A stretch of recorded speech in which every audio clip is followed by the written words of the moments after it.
Ngayong araw, bibiyay kami ni Ate Tinay papuntang Pampanga at eto naisipan namin mag-commute syempre.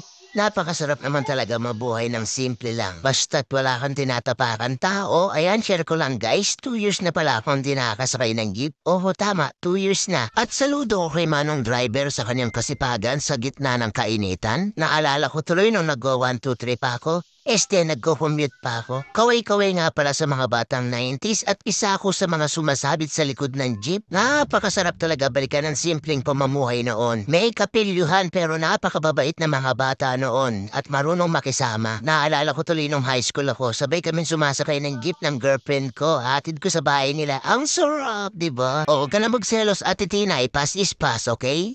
Tinay, kamusta mag-commute? Ang hirap pala maging commuter. Bakit naman? Sasakay ka lang eh. Kahit na mahirap. Hinto.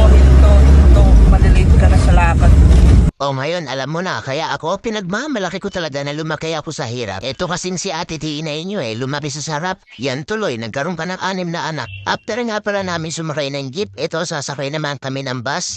Papuntang sakay ng Pampanga at pupunta kami sa bahay ni Vanessa Rabal. Namimiss ko na kasi yung taong yan dahil bukod sa napakabait, napakasimpleng tao lang niya.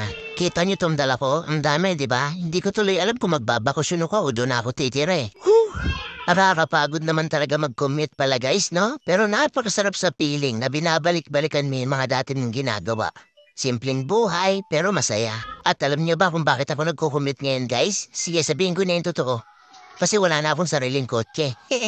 At eto na nga, nandito na kami sa PTEX, sakayan papuntang Pampanga. Ayan, para ka naman talagang nasa airport diba? Piling ko tuloy pupunta akong Malaysia. At sa kabila ng aming pag-aantay, eto nagutom na si Ate Tinay nyo, kaya kumain na muna kami ng ramen. Ayan, isa sa mga paborito ni Ate Tinay nung siya'y nagjajapan pa. Ang solid ng ramen, guys, so may gyoza pa. Talaga, samahan nyo kami kumain. At eto na nga, dumating na ang aming bus pa Olongapo, pero San Fernando lang kami pupunta. Nakakaisang jeep at 2 bus pa lang kami guys Malamang may kasunod pa yan. At eto na nga, nasa SM City Pampanga na kami guys. Ayan, titang-kita niyo naman yung power level ko kasi nag-lockdown ako nung bata ako. At eto na nga, nasa terminal na kami dahil kailangan namin sumakay uli ng jeep. At eto yung isa sa namimiss ko rito, yung siksikan at palitan ng amoy, diba? Ayan, naligaw na nga kami, ate. Ate, thank you. Ayan. O, diba? Kaya ayoko magko-commute Bobo ako pag-commute guys. O, diba? Anong tawag dito, kuya? Sa sasakyan to? Wala. Dito naman kami. Napakarami namin nasakyan ngayong araw, guys. Ayan. Feeling ko pumunta kaming Cebu. Let's go, kuya.